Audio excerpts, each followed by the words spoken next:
Hi everyone, and welcome to this video on the income statement. The income statement, or otherwise known as the profit and loss statement, is one of the three major financial statements used to evaluate the financial health of a company.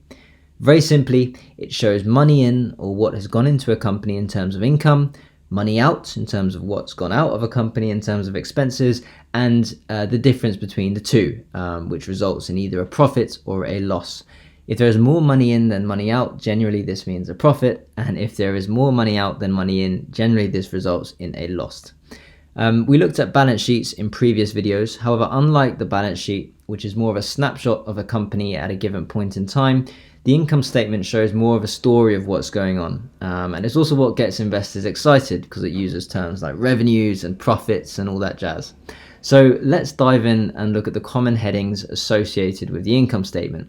And while we're doing this, I'm going to just make up a company, a fictitious company, and run some example numbers next to the headings so we can work it out as we go along. And this company, say, let's make up a company that, I don't know, sells computers. So the first line you get to is revenue. Okay, so this is the top line you'll see on the income statement. All right, it also might be known as sales. So revenue or sales.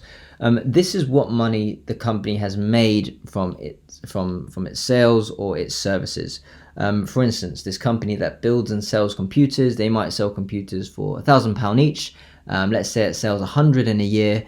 Its revenue, its sales is 100 times 1,000, which is £100,000. Okay, 100,000. All right, that's its top line, that's its revenue. That's the money that's gone in at the very start. The second line that we come to is the cost of sales, or cost of goods sold, as it is commonly referred to. Cost of sales. Now, the cost of sales, this refers to the direct costs associated with selling the above products or services. Okay, so this could be the raw materials needed to build the computers that are sold, or the labor directly tied to its production. So using the example from before, let's say that this comes to 25,000. All right, and I've put it in brackets, and the reason for that is it simply means it is an expense. Okay, it's a negative number. Now, this cost of sales does not include indirect costs such as marketing, rent, utilities, legal supplies that go with running a business. I hope that makes sense, but we'll go through it in a bit. So the next line you come to is something called gross profit. Okay, so this is the top line minus the next line, which gives you, in this example, a figure of £75,000. Okay, 100,000 minus 25,000. Now, some of you might be thinking, well, surely that's it then. I know what I've sold. I know how much it's cost me, so I know my profit. Well, kind of, but there are other things to account for as well. Now, the next line that you're going to come to is operating expenses. Operating expenses. Excuse my terrible writing, guys. I'll make that a bit more clearer. Or OPEX, as it is sometimes known as. Now, this relates to the indirect cost of sales. So using the previous example with computers, let's say you have a marketing effort and you put posters up around town advertising the computers you're selling. This is not a direct cost of making the computer and selling it. They're not materials used in it, making it, but they are still an expense to the company with the goal of selling them. Okay. You then have other administrative costs, or what's known as selling general administrative expenses, or SG&A, as it stands for. And these are also indirect costs of running a business, such as, rent, salaries, travel, expenses, insurance, and stuff like that. Okay, so they're indirect costs rather than direct cost, as in the cost of sales. So let's say, for argument's sake, operating expenses comes to £30,000. Some of you may still be confused with these two. operating expenses and cost of sales. And it's confusing because generally you need both to make sales happen, and there is a grey area. However, for accounting purposes, these are split. If you're unsure, ask yourself, would this expense still be an expense if no sales were made? If yes, it is an operating expense. If no, then it falls under cost of sales. Hope that makes sense. Anyway, let's move on. So the next line that you may come to is EBITDA. All right, and this is a word a lot of people like to throw around. It stands for earnings before interest, tax, depreciation, and amortization. Now, this is essentially the next calculation that is made. It is essentially subtracting your operating expenses from your gross profit. And this will give you, in this example, a neat value of 100,000. So 75,000 minus 30,000, which is 45,000 pounds. Now, this figure EBITDA may not actually be in a statement at all. It depends if there are indeed depreciation and amortization to account for. If not, then it may simply be labeled as the next term, which is EBIT, which is earnings before interest and taxes. So after this, what is there to account for?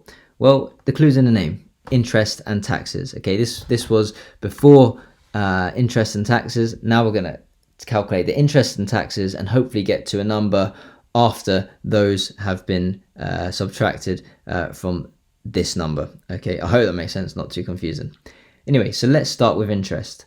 Interest at its basic level, if anyone doesn't know, interest is what is owed on top of what a company or individual borrows. And this essentially has two parts. It has interest that the company owes, called interest expense, and it has interest that the company is owed from lending to others, and this is called interest income. So these two might be split on the income statement. However, for simplicity's sake, let's say that the company isn't owed anything in terms of interest, but it does owe a particular lender, say £5,000. Okay, so interest expense,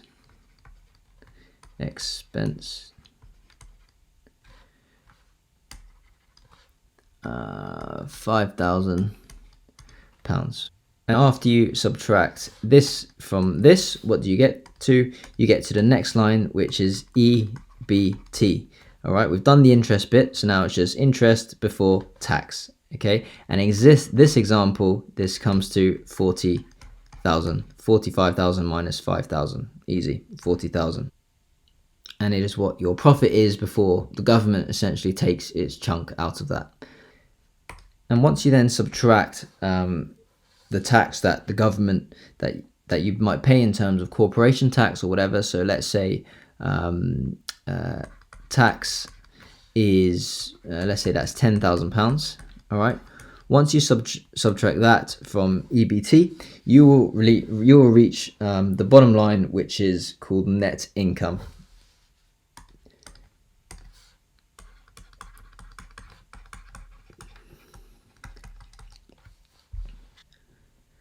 And this is essentially your true profit or loss after everything else has been paid for. And in this case, this is 40,000 minus 10,000.